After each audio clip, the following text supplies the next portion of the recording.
bersekutu, memuji Tuhan, menyembah Tuhan, mengagungkan nama Tuhan yang kudus. Dan biarlah pujian yang kami naikkan ini boleh menjadi persembahan dan duka yang harum di hadapan hadirat Tuhan. Terima kasih Bapa, saatnya kami akan belajar firman Tuhan, urapan Allah, kuasa Roh Kudus boleh menguasai kami, menguasai hati dan pikiran kami, supaya kami boleh paham, kami boleh mengerti, kami boleh memahami apa yang menjadi rencana Tuhan di dalam kehidupan kami melalui firman Tuhan.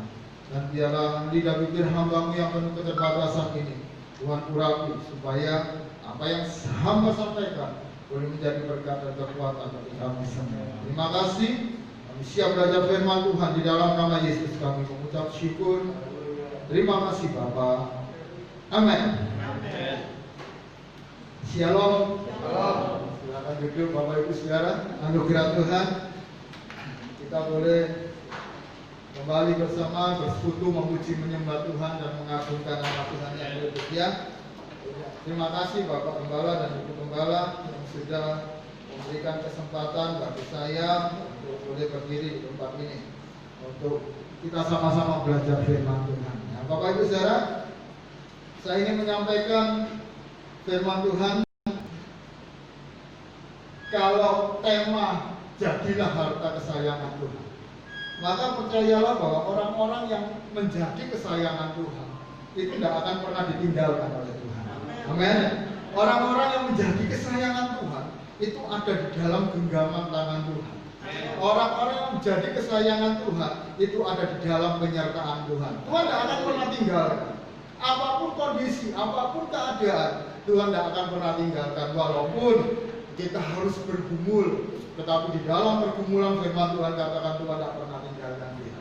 Mari kita baca Yesaya 41.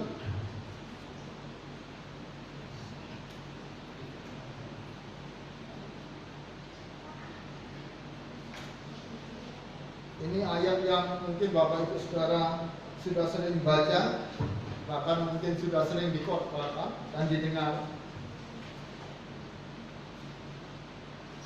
Yesaya 41 ayat yang ke-10.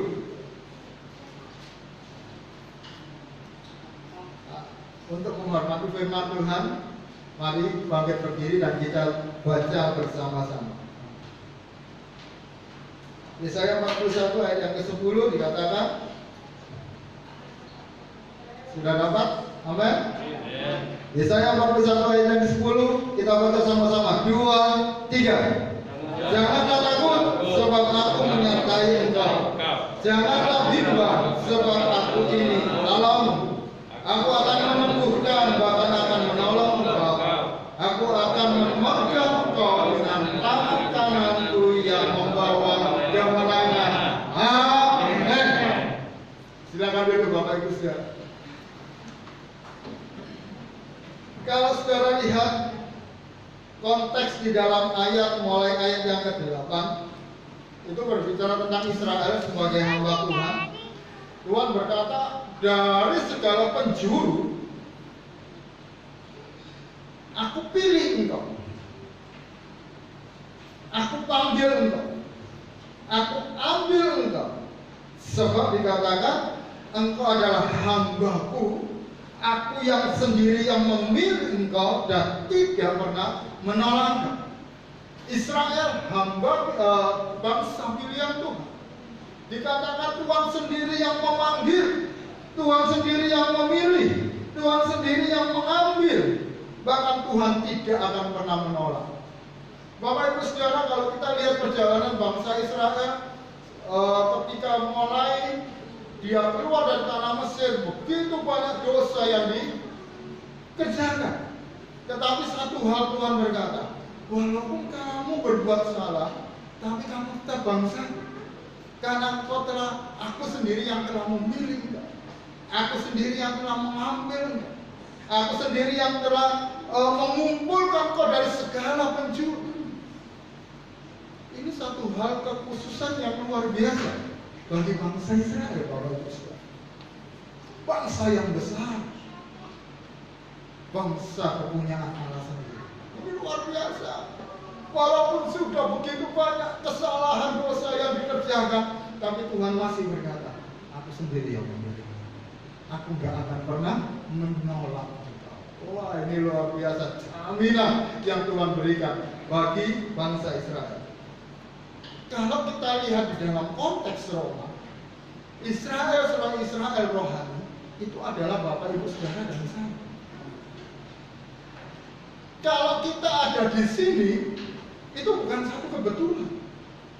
Kalau kita saat ini ada di lingkup Zoom dan mendengarkan firman Tuhan, bisa memuji Tuhan, itu bukan satu kebetulan.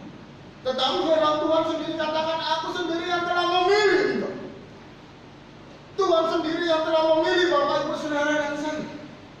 Dari begitu banyak jutaan manusia, miliaran manusia, Tuhan pilih kita untuk menjadi umat kesayangan dan kepunyaan Allah.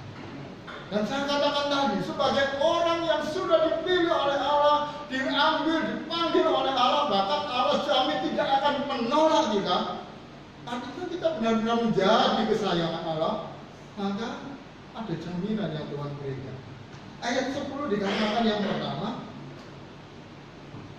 apa jaminan? Yang pertama dikatakan, jangan takut, sebab aku menyertai.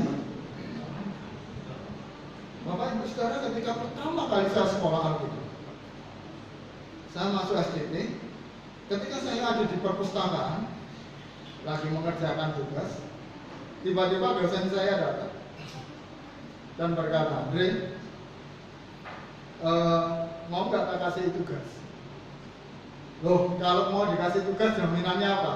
Sudah, nilaiku tak kasih bagus. Waktu itu Om John nggak pernah nawarin saya nilai bagus, waktu biasa. Ya. Kalau kamu bisa kerjakan, tak kasih nilai bagus.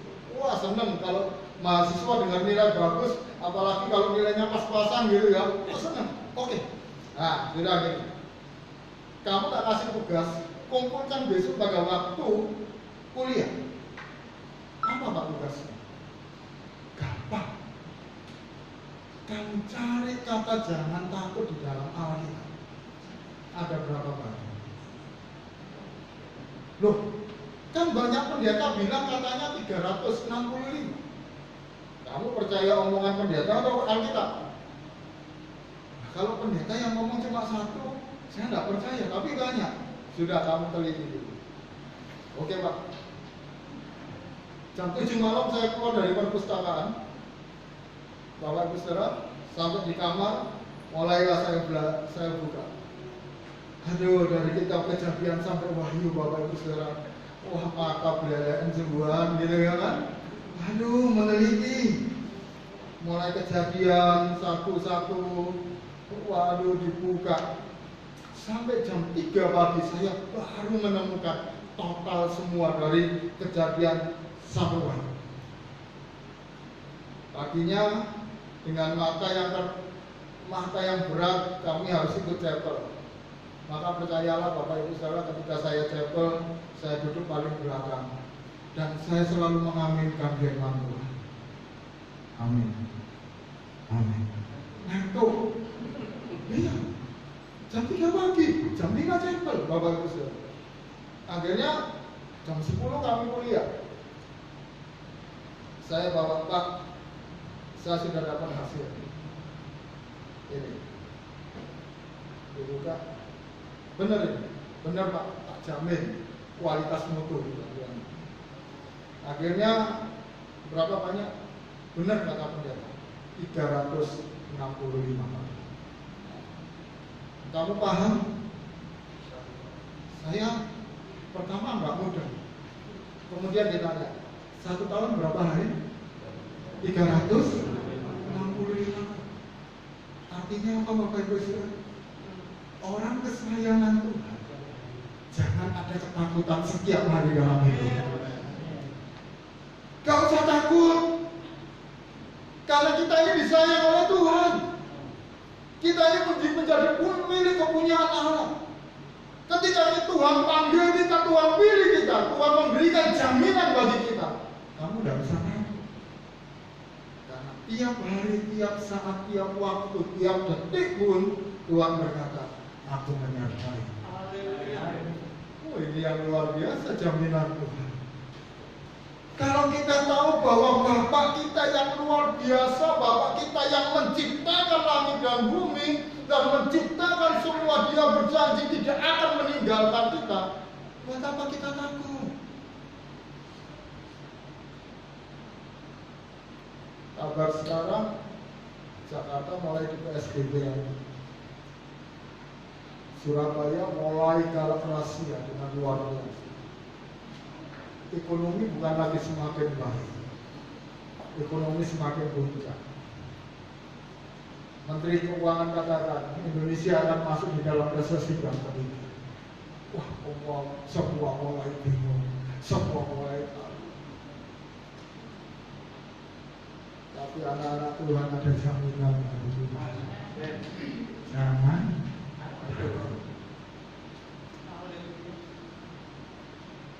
Tuhan menyertai.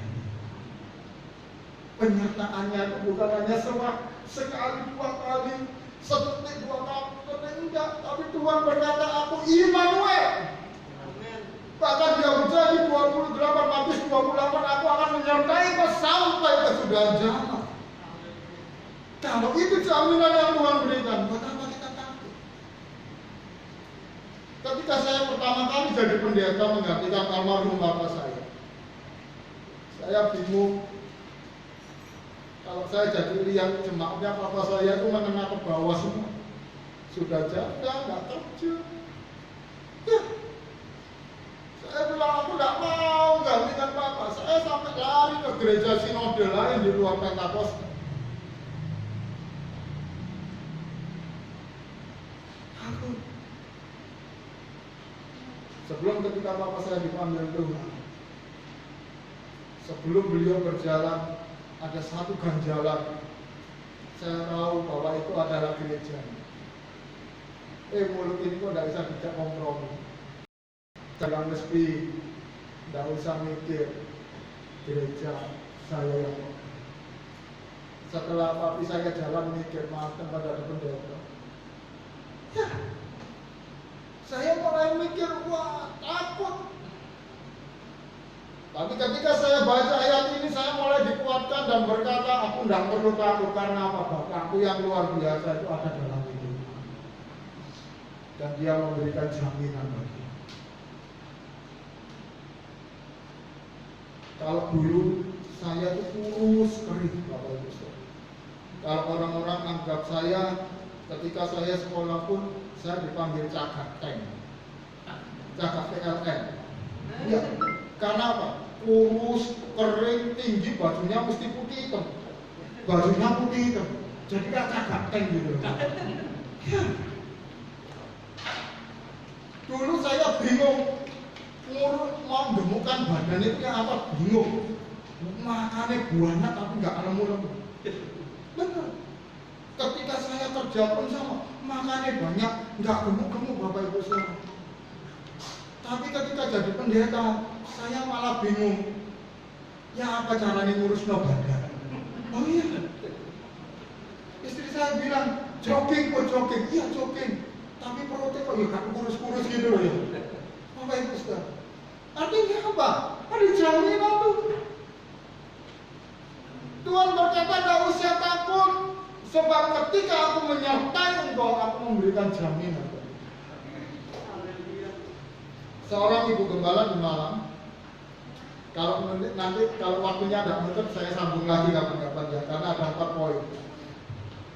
Seorang ibu pendeta di Malang, ketika suaminya hidup, gerejanya besar, jemaatnya banyak. Tapi ketika suaminya meninggal, ternyata istrinya nggak tahu kalau ternyata ada banyak pinjaman ketika suaminya hidup. Sampai ketika gereja yang besar itu akhirnya diambil oleh bank, jadi jaminan bank, dia akhirnya pindah rumah yang kecil. Nah, ketika saya pelayanan di sana, saya kaget, loh Bu, jemaat yang dulu gimana? Ya, dia cerita banyak, Bapak Ibu. Ya sudah, tak apa. Saya bilang ibu harus sabar, ibu harus tetap melayani Tuhan, ibu harus semangat. Yang datang cuma 17 orang waktu itu. Jadi di gereja yang besar saya pernah melayani tiba-tiba jadi kecil. Mungkin gerejanya cuma dari sini dari tiang ini sampai ke tiang itu. Jadi kecil, Bapak Ibu sekalian. Ya, kemudian jalan, saya khotbah selesai. Kemudian selesai khotbah, Ibu Pendeta ini bilang, Pak Andre, ini persembahan dari jemaat, jumlahnya 17.000. Dalam hati saya, kok jumlahnya disebut, no, gitu loh ya kan? Saya bilang, iya Bu, terima kasih, tak ambil ya, tapi ini tak berikan untuk Ibu. Saya bulan kemudian saya ketemuan saya di gereja. Di situ saya tiap bulan memberikan pelajaran ke hamba-hamba Tuhan biasa. Jadi macam-macam pelajaran yang saya berikan, baik itu masalah khotbah dan sebagainya. Nah, ibu ini ada di sana. Ibu ini ada di sana, Bapak Ibu sekalian. Ketika saya selesai mengajar, doa berkat, saya turun. Ketika saya selesai turun, tiba-tiba ibu ini lari dari atas, kemudian dia dapati saya, dia peluk saya. Kalau umpamanya kurus tak kayak Tante Grace tidak apa-apa. Wah, emang gendut aku mah gitu Bapak Ibu sekalian. Rasanya bukan kan? Iya. Saya bilang bu, pendeta turun lihat. Wah Andre ini apa sih ibu pendeta dihapaknya sampai nangis kayak gitu. Saya bilang ibu ayo cerita, ada apa kok ibu nangis? Kami duduk berdua, kemudian ibu ini cerita, Pak Andre, Tuhan itu luar biasa. Ada apa Bu? Pak Andre ingat waktu Pak Andre pelayanan? Ya. Ternyata di rumah saya tuh tidak ada apa-apa Pak.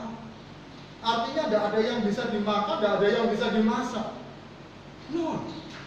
Saya hanya pegang uang 17.000 yang Pak Andre kembalikan. Siang hari anak sama keponakan pulang. Tanya, lapar mah?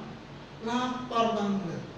Ayo kalau ibu-ibu di sini nggak ada apa-apa terus anaknya bilang, "Ma lapar." Rasanya apa? Nelongso gitu ya. Aduh, ya apa? Sudah, karena ibu pendeta kan biasanya ibu pendeta itu rohaninya tinggi, betul ya Tante Grace ya? Maka jawabannya cuma satu, ayo sembahyang.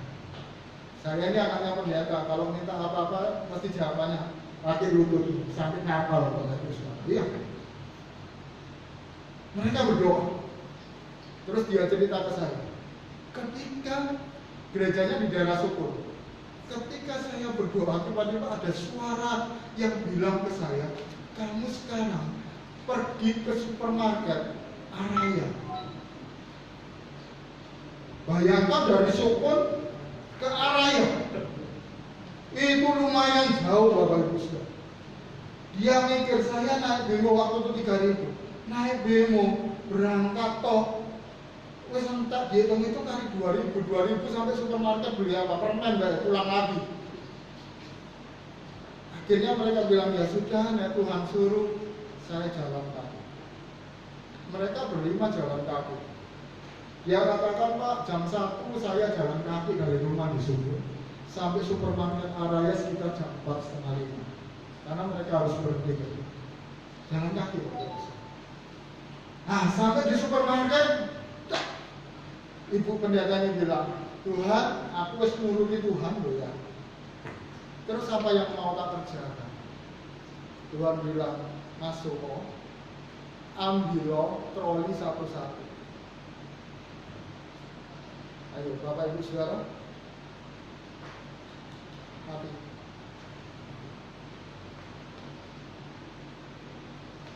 Ya, kalau seumpamanya Bapak Ibu Saudara tiba-tiba dengar suara Tuhan sekarang berdoa, pergi ke Carrefour, tapi bawa uang 17.000. Suruh ambil troli satu-satu, berani nggak? Kok diem? Berani nggak? Kalau berani tak kasih uang 17.000, tak suruh pergi Carrefour Bapak Ibu Saudara. Ya, ibu pendeta ini sudah ambil satu-satu trolinya. Maka ibu ini ambil troli itu Bapak Ibu Saudara. 5 orang ambil troli satu-satu muter di supermarket kayak sepur-sepuran gitu. Dia bilang, Pak wisin loh Pak, aku Pak muter gak ada sing dijogo kayak sepur-sepuran gitu. Sampai akhirnya dia berhenti di satu tempat, dia cerita ke saya, dia bilang, Tuhan Apa yang harus aku kerjakan? Tuhan bilang apa? Ambil semua yang kamu mau. Ayo, kalau sekarang Bapak Ibu Saudara, walaupun itu Tuhan yang nyuruh ya, Tuhan bilang ambil semua yang kamu mau, uang 17.000. Berani nggak? Berani nggak? Gak berani.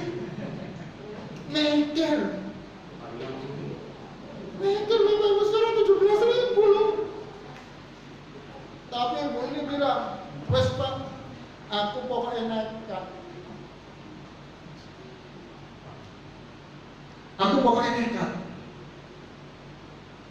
Akhirnya Bapak Ibu Saudara dia ambil beras yang 25 kilo diambil Pak, taruh di troli. Wah wes, pokoknya semua diambil. Dia bilang, Pak aku gak mikir Pak, pokoknya Tuhan suruh tak cukupi kami. Sampai 5 troli itu ujung-ujung Bapak Ibu Saudara. Terus setelah itu Tuhan bilang, kamu sudah masuk ke kasir 7. Tuhan itu luar biasa. Ketika Tuhan nyuruh masuk kasir 7 itu ditutup, tidak ada yang bisa. Tuhan tutup, terus pokoknya masuk kasir 7. Akhirnya singkat cerita, ponakan paling depan, anak nomor 3, nomor 2, nomor 1, ibu ini di belakang. Kasir situ sepi semua. Bu sini, ngomong, pokoknya aku di sini. Yang sini bilang, bu sini, ngomong, gak andel sih, aku pokoknya di sini. Malah dimarahi kasir-kasirnya Bapak Ibu. Akhirnya karena kasihan, satpam itu ada di belakang ibu. Kasir 7 dibuka. Mulailah dihitung satu persatu dari keponakan. Anak ketiga, anak kedua, anak ke-1. Jumlahnya 4 juta sekian. Ibu ini berdua. Begitu pula saya 17.000. Ini 4 juta. Tolak-tolak. Kalau dengar kesaksian hamba-hamba Tuhan, ketika saya dalam kondisi terdesak, tiba-tiba saya ketemu teman saya dibayar. Itu kan kesaksian hamba Tuhan kan banyak seperti itu ya. Gak tahu bener atau enggaknya gitu. Ibu ini, loh Pak, oh Tuhan, kapan ada pendeta yang khotbah di tempat saya bilang gitu, tolak-tolak nyari wong John, dia gak ketemu di mana. Tolak-tolak lagi, Mbok Pak Sami muncul loh, tak muncul juga gitu kan, karena tak kenal Pak Sami gitu kan. Akhirnya ketika ibu ini dihitung, angka sudah menunjukkan 4.955 juta. Ibu ini udah Bapak Ibu. Pak Andre rasanya kalau bisa buat saya tak kurus no. Saya lari. Bu, 5 juta. Pura-pura gak gini. Bu, 5 juta. Ya, bentar ya. Terakhir dia bilang ke saya nekat. Wes mbok tak titip no KTP di sana. Tapi Bapak Ibu Tuhan kita luar biasa, apa yang dia janjikan itu luar biasa. Amin. Biasanya kalau ada ulang tahun, itu pasti ada spanduknya. Promosi, potongan berapa puluh persen di supermarket. Kalau kayak ulang tahun kan pasti ada pemberitahuan promosi. Ibu ini bilang, waktu itu tidak ada sama sekali Pak. Tapi ternyata pengumuman itu, pengumuman diberitahukan. Ternyata hari itu adalah ulang tahun supermarket itu yang ke-7. Dan pelanggan yang ada di kasir 7 dibebaskan dari pembayaran. Nanti kalau saya ketemu tak ajak ke sini, tak suruh saksi.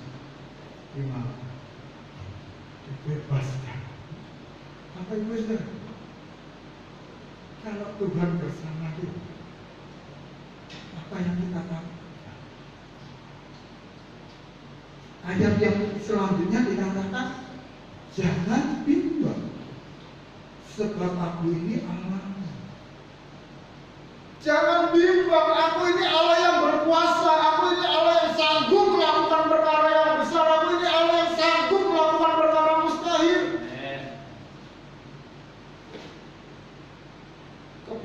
Kebimbangan tidak akan membuat kita mendapatkan apa.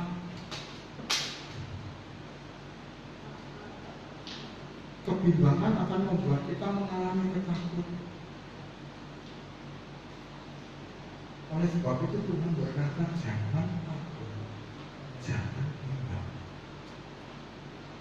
Pandemi virus COVID boleh merusak semua tatanan ekonomi. Pandemi virus COVID-19 boleh merusak semua tatanan yang ada. Tetapi anak-anak Tuhan tidak perlu takut dan bimbang, karena Tuhan selalu bersama kita. Dan Tuhan yang bersama kita itu adalah Tuhan yang dahsyat, Tuhan yang luar biasa. Dia yang memberikan jaminan kehidupan bagi Bapak Ibu Saudara. Oleh sebab itu Bapak Ibu Saudara, nanti saya teruskan kata-katanya, karena waktunya ini balapan sama saya gitu. Sebab itu kita nggak bisa, nggak perlu takut. Berjalanlah bersama dengan Tuhan. Berjalanlah dengan iman dengan Tuhan. Karena apapun yang Tuhan kerjakan, itu pasti yang terbaik. Saya sering ngomong dengan istri saya, kita perlu berjalan bersama. Pergumulan kita banyak, kerinduan kita banyak. Ketika saya berusaha dengan kekuatan saya, jalan itu ditutup. Saya ngomong sama istri saya, saatnya Tuhan berkata, kita nggak khawatir, kita pasrah dengan Tuhan. Izinkan Dia yang bekerja. Sebab ketika Tuhan bekerja, Dia akan melakukan kuasa yang besar. Ya, kita akan dibuat termangu melihat kebesaran Tuhan. Loh, kok bisa ya? Loh, kok bisa ya? Loh, kok bisa? Ibu pendeta ini dibuat termangu oleh Tuhan. Karena nggak mungkin. Tapi Tuhan berkata, apa yang nggak mungkin bagi kamu, itu mungkin bagi aku, bagi Tuhan. Oleh sebab itu Bapak Ibu Saudara nggak usah takut. Trust. Percaya penuh dengan Tuhan. Bukan lagi percaya penuh, tapi kita pasrah bongkoan sama Tuhan. Pasrah penuh dengan Tuhan. Wes Tuhan apa mau Tuhan, terserah. Aku pasrah sama Tuhan. Bapak Ibu Saudara, ketika itu kita kerjakan, Tuhan akan bekerja dengan luar biasa. Om John, Tante sudah banyak menyaksikan bagaimana pertolongannya Tuhan.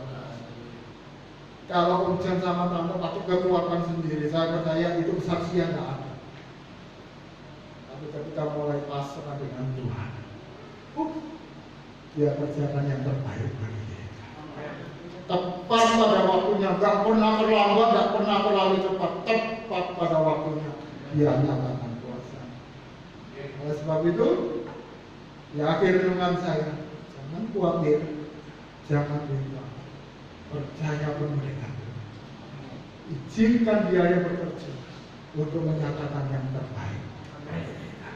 Mari kita tunduk kepala, kita naikkan satu pujian, tak usah takut.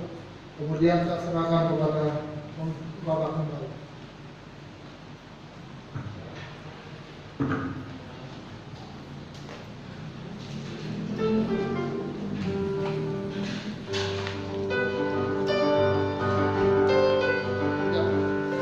Tak usah takut. Kita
tidak lagi takut, kami tidak lagi bimbang, kami tidak lagi khawatir, karena kami percaya jaminan Tuhan ada bersama kami. Tuhan selalu menyertai kami. Tuhan yang besar dalam hidup kami. Kuatkan iman kami, teguhkan iman kami, supaya kami boleh percaya penuh kepada Tuhan. Kami percaya Tuhan, ketika kami izinkan Tuhan bekerja dalam hidup kami, maka kami akan melihat pertolongan Tuhan yang dahsyat, yang luar biasa terjadi dalam hidup kami. Terima kasih, hamba sudah menyampaikan pesan Tuhan. Biar ini boleh menjadi berkat, boleh menjadi kekuatan bagi kami semua. Roh Kudus terus sudah berbicara dalam hidup kami untuk terus mengingatkan kami supaya kami tidak takut, kami tidak khawatir, kami percaya penuh kepada-Mu. Terima kasih. Di dalam nama Yesus kami sudah berdoa. Amin. Amin.